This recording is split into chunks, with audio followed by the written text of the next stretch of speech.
Have you ever noticed something strange buried in Genesis chapter 4 that doesn't quite make sense? After Cain murders his brother Abel and is banished by God to wander the earth, the Bible casually drops this bombshell in verse 17. Cain knew his wife, and she conceived and bore Enoch. Wait, his wife? Where did she come from? This detail might seem like a minor footnote at first, especially when we're told that Adam and Eve were the first and only human beings created by God. But if they were truly the only parents of humanity, then who exactly was this woman Cain married? How could there have been other people in the world when only 3 humans should have existed? Adam, Eve, and the exiled Cain himself? This question has puzzled theologians, scholars, and curious Bible readers for over 2,000 years. As we carefully examine the scriptures and dig into the genealogies most people skip over, startling answers begin to emerge. Could there be crucial details in Genesis that we've completely overlooked or misunderstood? And what about the forgotten daughters of Adam and Eve, the women whose names were never recorded but whose existence changes everything? Why does the Bible remain silent about these essential figures in humanity's earliest chapters? Join us as we uncover this buried mystery, and let me urge you, what is discovered will completely transform how you understand the opening chapters of Genesis. So before we dive into the veiled truth, drop mystery solved in the comments if you've ever wondered about this question, and don't forget to hit that like button and subscribe. Trust me, this revelation will take you deeper into biblical history than you ever imagined possible. Let's unlock the forgotten secret of early humanity together. Before we can unravel the mystery of Cain's wife, we must journey back to the very beginning, to a moment when the earth was young and empty, waiting for the breath that would change everything. In the opening verses of Genesis, we encounter something extraordinary. God, the eternal creator, bending down to the dust of the ground with divine hands, shaping and forming the first human being. This wasn't a distant, detached act of cosmic power. This was intimate, personal, and purposeful. From the clay and soil of a virgin earth, God sculpted Adam, fashioning him with care and intention. But there was no life yet, no heartbeat, no consciousness, just form without function, potential without presence. Then came the moment that separated humanity from everything else in creation. God breathed into Adam's nostrils the breath of life, and suddenly, miraculously, Adam became a living soul. Can you imagine that first conscious moment? The first breath, the first sight, the first awareness of existence itself. Adam opened his eyes in paradise, surrounded by a garden so perfect and it defied description. Eden, a place where heaven and earth seemed to touch. Yet something was missing. God placed Adam in this magnificent garden and gave him meaningful work, naming the animals, tending the grounds, exploring this new world. But as Adam carried out these tasks, a profound realization emerged. Every creature had its counterpart, its companion, its match. The animals came in pairs, but Adam remained alone. No matter how beautiful Eden was, no matter how purposeful his work, there was an incompleteness, a longing that couldn't be filled by paradise itself. God recognized what Adam was experiencing and declared something remarkable. It is not good for man to be alone. Think about that for a moment in a perfect creation where God had pronounced everything good. Human beings were designed for companionship, for partnership, and for connection. So God caused a deep sleep to fall upon Adam, and in this sacred moment of divine surgery, took from Adam's side and formed Eve, not from the dust this time, but from Adam's very bone and flesh. When Adam awoke and saw her, his response was immediate and profound. This is now bone of my bones and flesh of my flesh. Here was someone who matched him, completed him, walked beside him as an equal partner. This wasn't just the first marriage, it was the establishment of human unity itself, the divine blueprint for relationship and family. And then God spoke words that would echo through all of human history. Be fruitful and multiply, fill the earth. This wasn't merely a suggestion or a blessing. It was a mandate, a mission, and a divine purpose woven into humanity's very DNA. Eden wasn't meant to be humanity's final home. It was a launching point, a beginning, not an ending. This command to fill the earth required something essential, more than just two people. It required generations, families, growth, and expansion. This mandate, given in perfection before sin ever entered the world, sets the stage for everything that follows, including the mystery we're about to explore. Time passed in Eden's shadow, and the first family began to grow. Eve conceived and brought forth Cain, the firstborn of humanity, declaring with joy, "I have gotten a man from the Lord." Can you imagine the wonder of that moment? The first birth, the first cry of a newborn child, the first time human hands held the next generation. Soon after, Abel was born, and Adam and Eve now had two sons, two boys who would grow up in a world still marked by the consequences of their parents' choices, yet filled with possibility and purpose.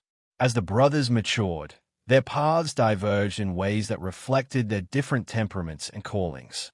Cain became a tiller of the ground, following in his father's footsteps, working the soil with his hands, coaxing life from the earth through sweat and labor.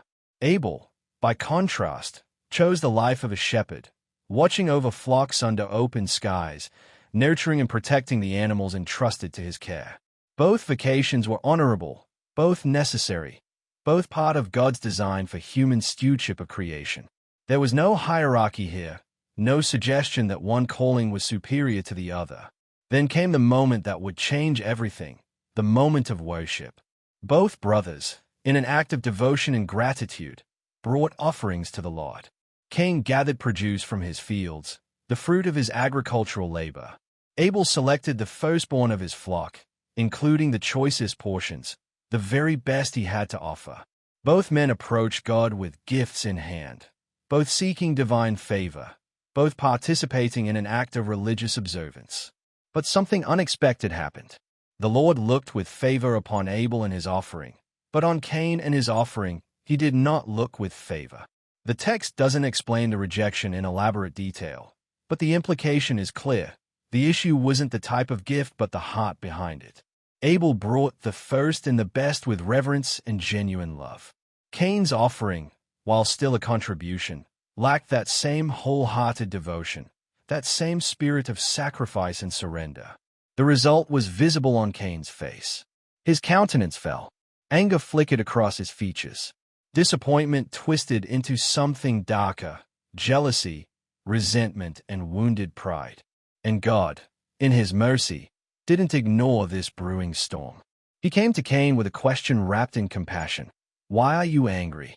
Why is your face downcast? If you do what is right, will you not be accepted?" Then came the warning that reveals the gravity of this moment. "But if you do not do what is right, sin is crouching at your door. It desires to have you, but you must rule over it." Picture that image. Sin personified as a predator, crouching, waiting, desiring to devour. This wasn't merely a theological concept. It was a vivid, urgent warning. Cain stood at a crossroads. Would he choose humility and correction, or would he let bitterness consume him? Would he master the darkness rising within, or would he become its slave? The choice was his. The outcome would reshape human history forever. Cain didn't heed the warning. Instead of wrestling with his anger, instead of seeking understanding or examining his own heart, he let the jealousy fester and grow.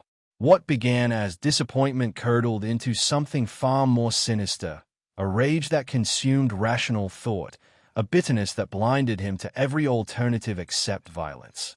The sin that had been crouching at his door didn't just enter. It took complete possession of his soul. One day, Cain spoke to his brother Abel. The exact words aren't recorded, but the invitation was simple and seemingly innocent. "Let's go out to the field." Perhaps Abel suspected nothing. Perhaps he thought his brother wanted to talk, to reconcile, to work through whatever tension had built between them. So he went, walking beside Cain, away from their home, away from their parents, away from any witnesses who might intervene or observe what was about to unfold. And then, in that isolated field, the unthinkable happened. Cain rose up against his brother Abel and killed him. The first act of violence. The first murder. The first time one human being intentionally ended the life of another.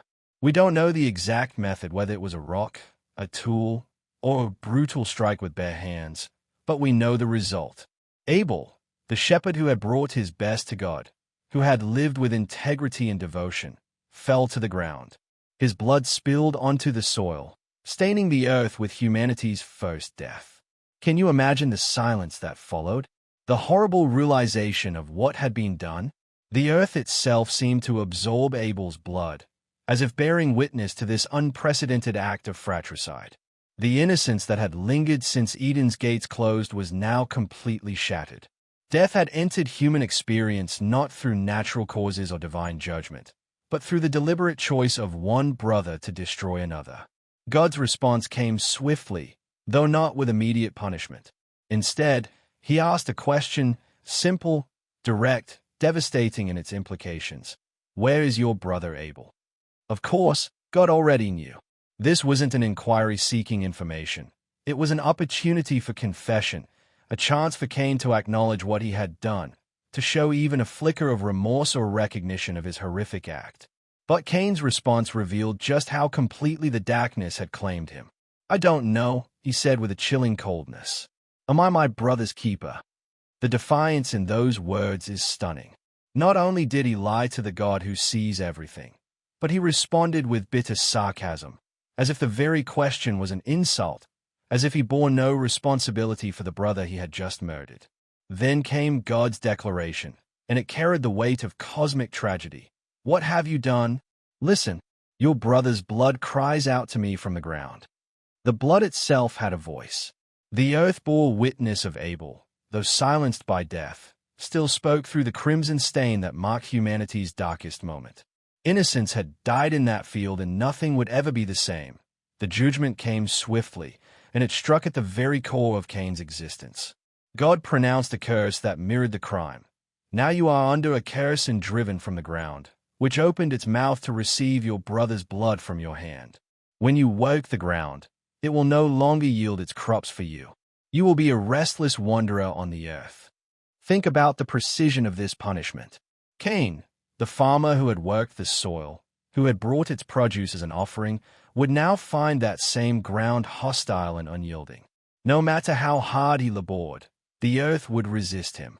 More than that, he would have no home, no stability, no place to rest. He was condemned to wander endlessly, a fugitive without refuge. But the deepest cut wasn't the cursed ground or the life of wandering. It was a relational separation from God himself. Cain's punishment was fundamentally about broken connection, severed intimacy with a divine presence that had walked with humanity since creation. For the first time, we see Cain's composure crack. My punishment is more than I can bear, he cried out. Then came words that would echo with mystery for millennia. Today you are driving me from the land, and I will be hidden from your presence. I will be a restless wanderer on the earth, and whoever finds me will kill me. Wait, read that again. Whoever finds me. Everyone who finds me. Who exactly was Cain afraid of? If the only humans alive were his parents Adam and Eve, why this terror of being hunted? Why this fear of vengeful strangers? This detail, often glossed over, is absolutely critical. Cain's words imply the existence of other people, a population beyond his immediate family who might seek retribution for his crime. How could that be possible? We'll explore this puzzle deeply in just a moment. But notice it now. The first clue that the early earth wasn't as sparsely populated as we might assume, that God's response to Cain's fear reveals a stunning paradox, judgment laced with mercy. Not so, the Lord said. Anyone who kills Cain will suffer vengeance 7 times over.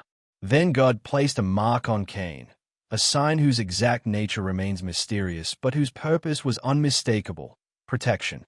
Despite his guilt, despite the magnitude of his sin, God shielded Cain from the very violence he himself had introduced into the world. This wasn't approval or absolution. It was divine restraint, a refusal to let human vengeance spiral into endless bloodshed. And so Cain departed, carrying both curse and protection. Genesis records it with devastating simplicity. So Cain went out from the Lord's presence.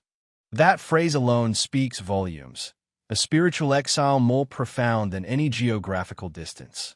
He journeyed east of Eden to a land called Nod, a name that perfectly captured his fate.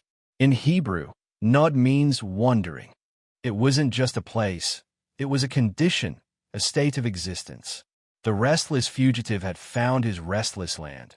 But what happened next would deepen the mystery even further, and then, without warning or explanation, Genesis drops the bombshell that transforms this entire narrative into one of Scripture's most perplexing mysteries. Genesis 4 verse 17 states with stunning casualness, Cain knew his wife, and she conceived and bore Enoch. Stop right there. His wife. Where did she come from? Who was she? The text offers no introduction, no backstory, no explanation whatsoever. She simply appears in the narrative as if her existence required no justification, as if her presence was perfectly natural and expected. But for anyone paying careful attention to the story's progression, this detail is absolutely shocking. Let's think through the logic. According to the narrative we've just followed, the only humans who should exist at this point are Adam, Eve, and the exiled Cain. Abel is dead. No other children have been mentioned. Yet here's Cain, banished to the land of wandering, somehow finding a wife and starting a family. The math doesn't add up. The timeline doesn't make sense. If humanity consisted of only 3 people, how could Cain possibly have a wife? But the mystery doesn't stop there. The very next phrase tells us that this wife bore a son named Enoch, and then, even more puzzling, Cain built a city and called the name of the city after the name of his son, Enoch. A city? Think about what that implies. Cities aren't built for one family.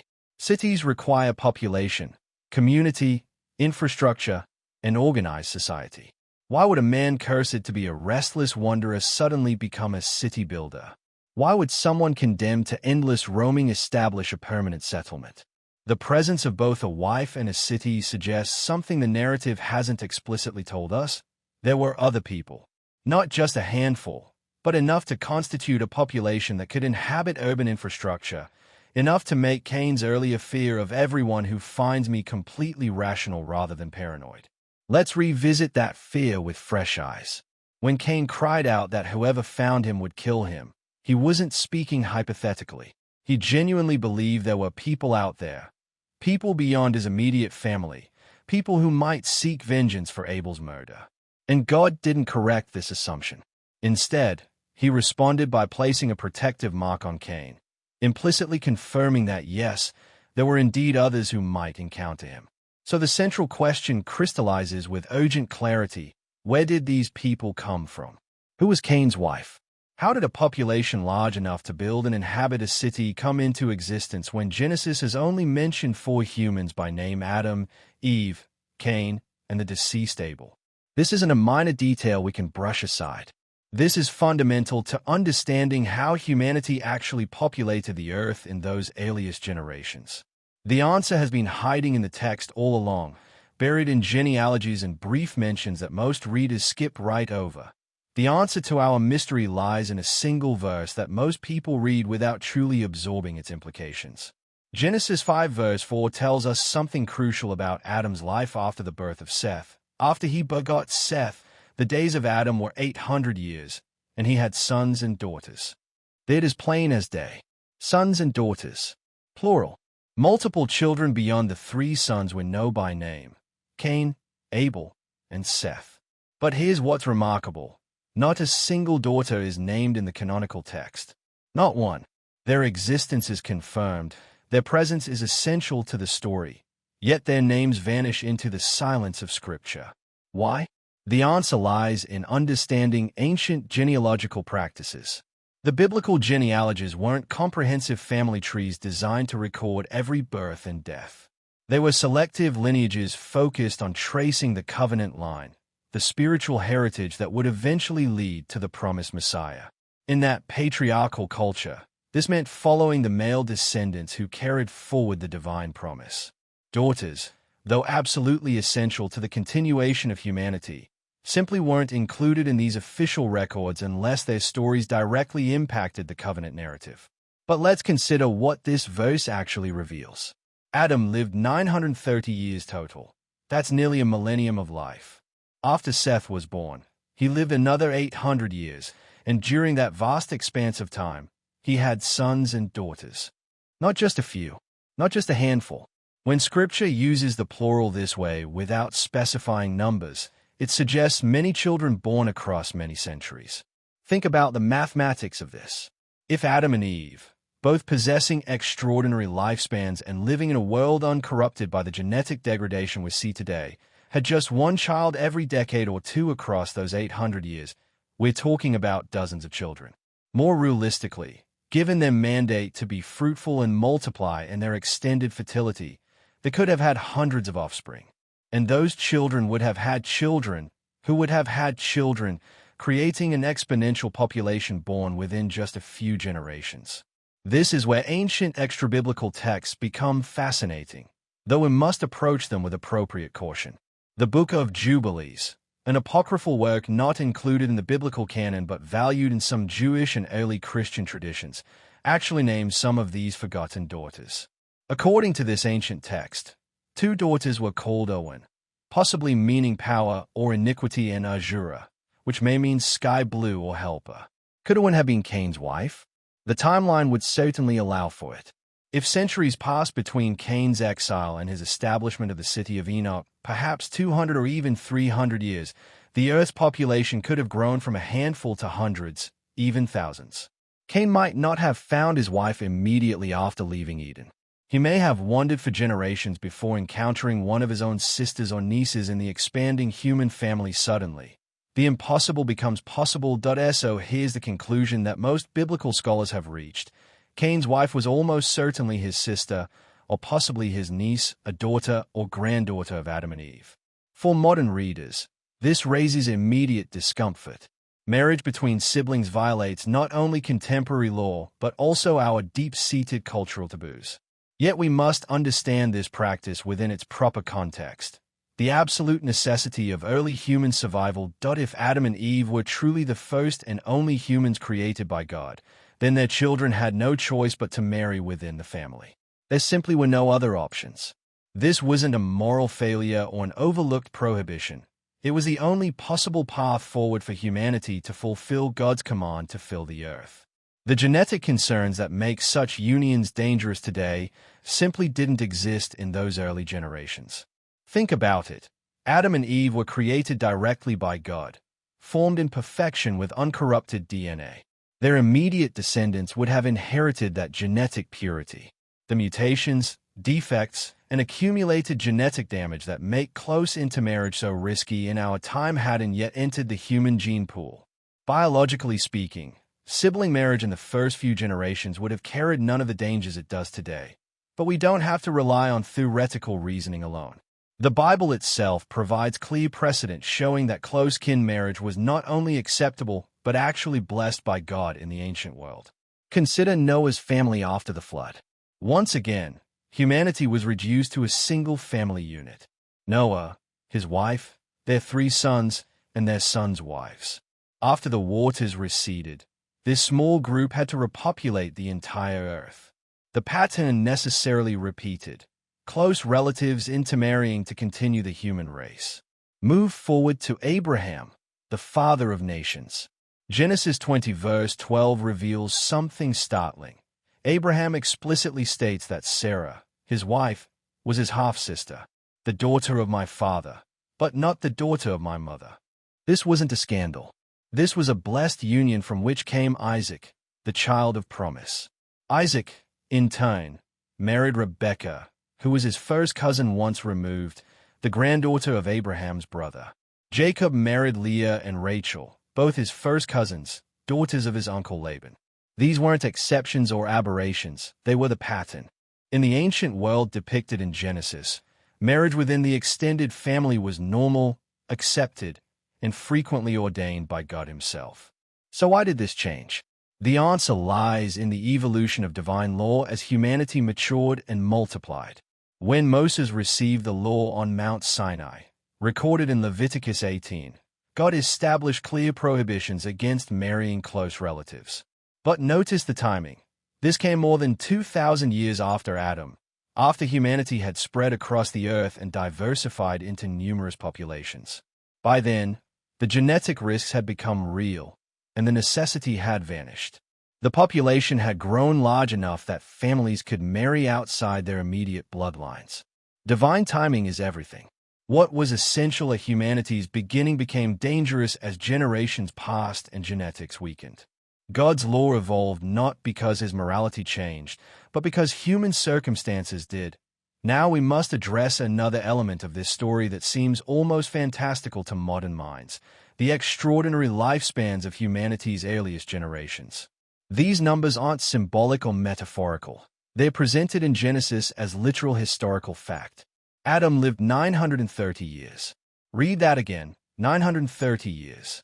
Imagine existing for nearly a millennium, watching your children have children, who have children, who have children, across generation after generation while you still walk the earth.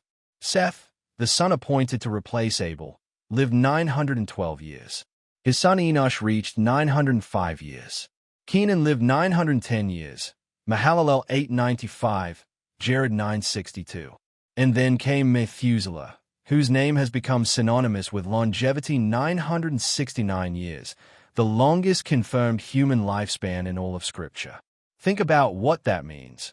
Methuselah was born before Adam died and lived until just before the Great Flood. One man's life bridged nearly the entire antediluvian age. The question naturally arises: why were these lifespans so extraordinarily long? Several theories have been proposed, and they are not mutually exclusive. First, consider the pre-flood environment. Many scholars suggest that the earth before the deluge was radically different, perhaps protected by atmospheric conditions that shielded humans from harmful radiation, blessed with perfect climate stability, and filled with nutritional abundance that sustained exceptional health. The world hadn't yet been ravaged by the catastrophic changes the flood would bring. Second, there's the matter of genetic purity. These early humans were only a few generations removed from God's perfect creation. The accumulated genetic mutations, the copying errors that compound with each generation, the weakening of human DNA over time, none of this had significantly degraded the original design. Their bodies were essentially operating on divine blueprints that hadn't yet been corrupted by millennia of environmental damage and generational decay. But perhaps most importantly, these extended lifespans served a divine purpose: rapid population growth. Remember, God had commanded humanity to fill the earth. One couple with modern lifespans might produce a handful of children. But one couple living 900 years. Mathematics becomes staggering. Even with conservative estimates of childbearing, say one child every decade across several centuries, we're talking about dozens of direct offspring per couple. Then factor in their children reproducing, and their children's children, all while the original parents still live. The population explosion would be exponential. This explains how the Earth could go from 2 people to a population large enough to build cities, develop civilizations, and spread across continents, all within the time frame Genesis describes. But this era of extraordinary longevity didn't last forever. In Genesis 6 verse 3, just before the flood, God makes a declaration: "My spirit shall not strive with man forever, for he is indeed flesh, yet his day shall be 120 years." A limit was being set, a boundary established, and we see this decline play out in the biblical record. Noah, born before the flood, lived 950 years, straddling both the old world and the new. But his descendants experienced progressively shorter lives. By Abraham's time, lifespans had dropped to 175 years. Isaac lived 180, Jacob 147. And Moses, who received the law declaring the 120-year limit, died at exactly 120 years old. The age of the patriarchs who wouldn't die had ended, but their legacy and their numerous descendants lived on. As humanity multiplied and spread, 2 distinct family lines emerged from Adam and Eve's descendants, 2 paths that would define the spiritual trajectory of the ancient world. Cain's lineage became known for innovation and cultural achievement. His descendants built the first cities, forged the first metal tools, created the first musical instruments. Genesis tells us about Jabal, the father of those who dwell in tents and raise livestock; Jubal, the father of musicians who play the harp and flute; and Tubal-Cain, an instructor of craftsmen in bronze and iron. These were remarkable achievements, evidence of human ingenuity and creativity. Yet something crucial was missing: Their advancements were accomplished at a spiritual distance from God. They built civilization, but they built it apart from divine intimacy. In stark contrast stood Seth's lineage, the line of righteousness. When Seth was born, Eve declared, "God has appointed me another offspring in place of Abel, whom Cain killed." The word appointed is significant. Seth wasn't just another child. He was a divine replacement, chosen to carry forward the spiritual heritage that Abel's death had threatened to extinguish. Some ancient traditions even suggest that Ahura, one of the forgotten daughters and possibly Abel's widow, became Seth's wife, redemption woven beautifully into tragedy, a new beginning rising from devastating loss. The spiritual distinction between these two lines becomes crystal clear in Genesis 4 verse 26, which tells us that in the days of Enosh, Seth's son, men began to call on the name of the Lord. This wasn't casual religious observance. This was the establishment of genuine worship, the restoration of prayer and communion with God. While Cain's descendants built cities, Seth's descendants built altars. This righteous line produced one of the most remarkable figures in all of Scripture, Enoch, who walked with God so intimately, so completely, that Genesis 5 verse 24 records something unprecedented. And Enoch walked with God, and he was not, for God took him that he didn't experience death. His relationship with the divine was so profound that God simply took him from earth to heaven, bypassing the grave entirely. What kind of faith produces that level of intimacy? This lineage of righteousness continued through Methuselah, through Lamech, until it reached Noah, the man who found grace in the eyes of the Lord. When God looked upon a world so corrupted that he determined to destroy it with flood waters, he found one righteous family worth saving.